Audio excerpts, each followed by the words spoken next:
Good afternoon, my friends. This is Paul, and today I'm going to be sharing with you some thoughts on Five Nights at Freddy's Security Breach. However, these thoughts are not my own, but rather they are the thoughts of my good friend Isabel from the YouTube channel Isabel's Psychology Life Hacks. She thought it would be a better fit for this kind of content to appear on my channel than hers, because she's kind of cutesy and based on psychology, whereas I am very clearly a gaming channel.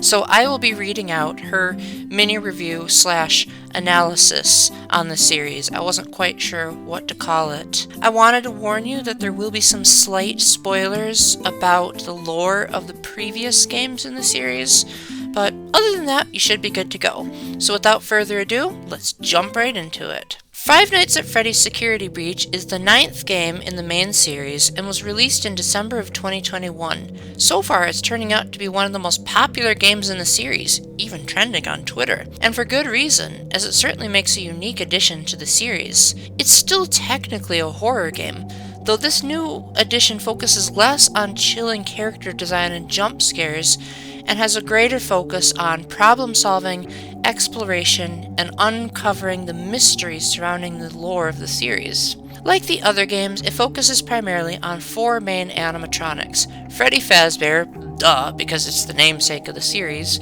Roxanne Wolf, usually abbreviated as Roxy, Glamrock Chica, and Montgomery Gator, often called Monty because the moles in Super Mario World need much more love. For those familiar with the other games, Roxy takes Foxy's spot among the main 4, and Monty replaces Bonnie the Bunny. And there's implication that Monty may have decommissioned or destroyed Bonnie to take the spot, but this is more theory than fact. What we do know is that Bonnie used to be a part of the main 4 in the new Mega Pizzaplex location where this particular game takes place, but again, that's just oh, that joke has been overused too much. In this new gigantic labyrinth of a location, which contains various attractions such as games, arcades, and cafes, and Paul here wants to explore it in real life, there's plenty more room for more faces. Like in the other games, you'll meet some new characters, including, but perhaps not limited to, Gregory, the Avatar, who ends up locked in the Pizzaplex overnight, Vanessa, the security guard, who's trying to search for Gregory, but she seems to have malevolent reasons for finding him as opposed to actually doing her job. Sun is a playful and harmless, albeit slightly creepy animatronic who resides in the daycare section of the Pizzaplex when the lights are on, but then there's the alter ego Moon, who is violent when the lights go out. There's DJ Music Man, the 6-legged animatronic that serves as, well, the DJ in the Pizzaplex's dance hall, and Vanny, a mysterious human-sized biped bunny who appears to your character on occasion, but the other animatronics don't seem to be able to see her. She could be more like a person in a suit than another animatronic, and when she appears, the game turns all glitchy and fuzzy, implying that perhaps her presence glitches the other animatronics that look at her, which allows her to go undetected by robotic eyes. It also seems that she is not an entertainment character for the guests, so therefore she's not supposed to be there, and so that is one of the many mysteries you must solve. Freddy Fazbear has obviously been a mainstay character throughout all 9 games, though this version of him, Glamrock Freddy, stands out as unique in that it's very clear that he is actually trying to help you survive and escape and discover all of the secrets. Sometimes he'll still kill you if he's too low on energy or not himself during repairs that you make on him. He's overall a very grand ally when everyone else is trying to kill you. Always nice to have some friends. He offers instructions, explanations, and hints, and you can even climb inside his stomach as though you're playing Bowser's Inside Story and walk around for protection when you have too many security guards. Unlike the previous games in the series, Security Breach allows you to walk around in 3D and explore nearly the entire area of the Pizzaplex, and with mobility comes additional challenges. Surviving the night until 6 a.m. is only the basic tasks. There's also, following the instructions Freddy gives you during the night, finding a collection of different prizes you find in wrapped gift locked boxes sprinkled throughout the Pizzaplex, unveil secret mysteries in staff communications, which are often found in duffel bags, that point you deeper into the hidden story, undermining the gameplay, and decommissioning the other three main animatronics in order to upgrade Freddy using the parts that are within the other animatronics. Though you have to keep this last task secret from Freddy.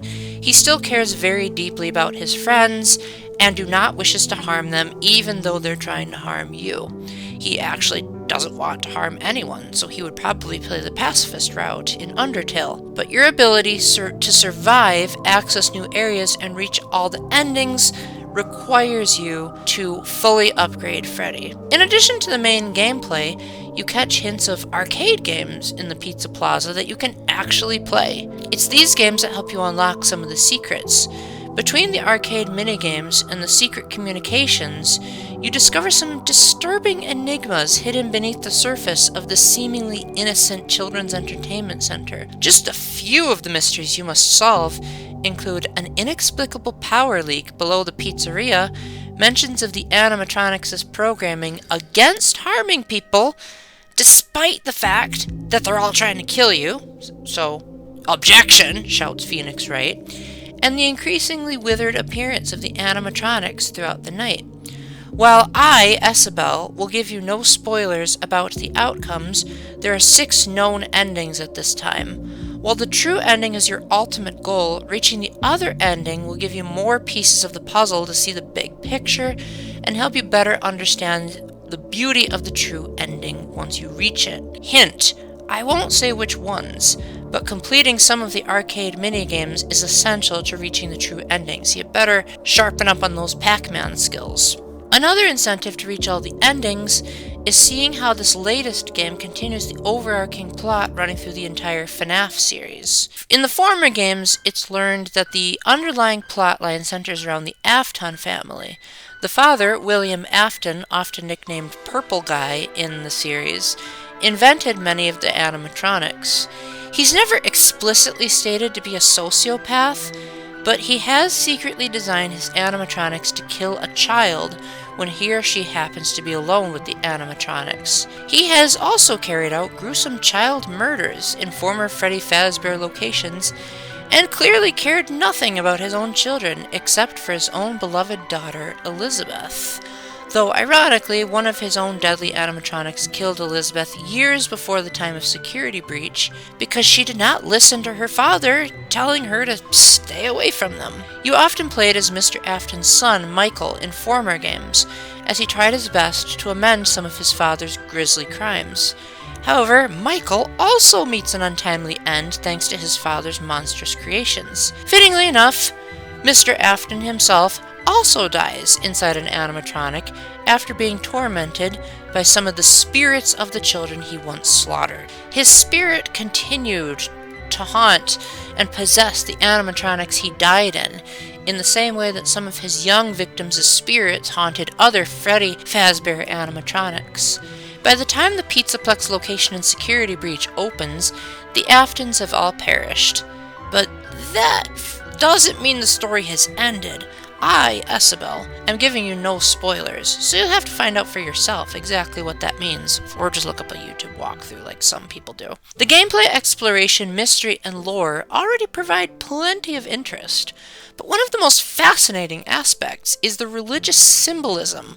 Again, her spotting it, not me. I don't know whether the symbolism was intended or just happens to be my personal interpretation, but either way, it provides food for thought. While you play as Gregory, you pick up details about flaws in the main animatronics. Chica likes to eat food out of the garbage, or pretty much any food available to her, especially pizza. No, it's not me in disguise, viewers. Me meaning Paul, because I love pizza. There's mention that Chica has attacked guests for food before when the Pizzaplex launched a delicious new menu item called Monty's Mystery Mix. Roxy talks to herself with lines like, "You are the best, and your hair is beautiful." I, Paul, actually have no idea how she sounds, so I'm just making it up. When hunting down Gregory, she'll say things to him like, "I bet I'm your favorite," and "You want an autograph?" You will also hear that Roxy is obsessed with being the best racer in the Roxy Raceway, and will interfere with other racers on the track. Near the start of the game, you hear Monty in his green room, roaring and violently smashing objects. Freddy is the only one without a glaring problem, and he is also the only electronic who seems to be following his original programming to help instead of hurting people. The others seem to be under some type of control or possession that leads them to kill Gregory on sight. These three characters seem to correlate strongly with particular sins. I, Paul, would like to add that these sins are considered the 7 deadly sins in the Catholic Church. Chica with gluttony, Roxy with pride, and Monty with wrath. It could be speculated that these flaws either allowed this possession to take control, or they came along as the result of this possession from some malevolent source. It is similar to how our sins both allow Satan a foothold in our lives, and then his greater involvement in our lives breeds even more sin than what we had at first. Since Freddy doesn't have any glaring flaws, it may explain why he couldn't or wouldn't be possessed like the others. Another detail to note is that when Gregory decommissions these three in order to use their special parts to upgrade Freddy, it's these flaws that lead to their downfalls. Ironic, isn't it? Plus, the parts that Gregory must take are related to the sins that they have.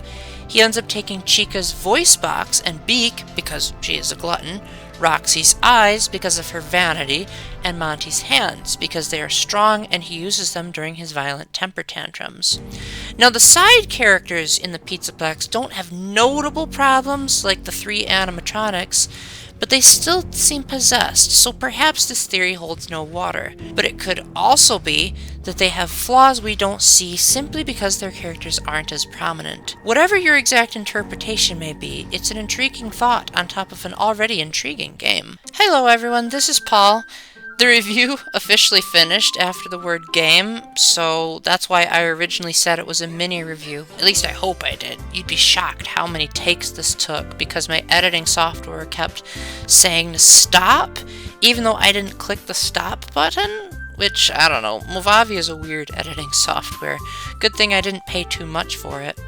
Anyway, I wanted to apologize for my voice inflection implying that there was more to the review after the word game, but I was just kind of going along with it as I went along. I'd like to add a few personal thoughts from the very, very, very little amount of the game I've seen, because my streaming friend Miss Peggle, who I'll also be making a collaboration with very soon, if not before this one goes up on YouTube, and that's that it does seem like a very believable location that I would actually like to visit in real life. And I do think it is very fun to envision how this would actually work in a real life location, as I've heard that the Freddy Fazbear series is based on Chuck E. Cheese's, and I used to really like going there as a kid, so looking at all the different parallels, such as the rooms that are set up for kids' birthday parties, and all the arcade machines, just feels very reminiscent. It feels slightly out of place that there are these monitors that you use to save your game, but that's better than not having any saving at all, so I'll give them a little bit of a pass for it. I don't know if it would be the kind of game I'd ever play. If it comes to the Switch, I'll probably try it out, because I do love exploration and wandering around. I don't play too many stealth games, but if Isabel recommends it, and she's not particularly known for being a gamer, then I might just try it, because I like to try out games that my friends like. And from what I've heard, even though this is first person, it's not a shooter, so that'll really help.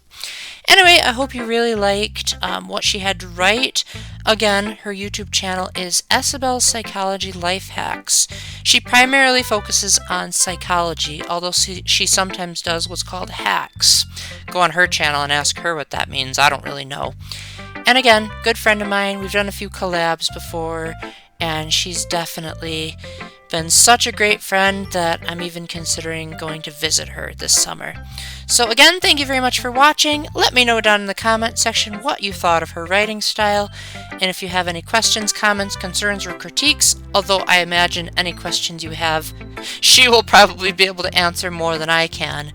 And until the next time, keep the faith, stay epic, God bless, and I hope that you really trust the security guards when you go to a Pizzaplex. Bye!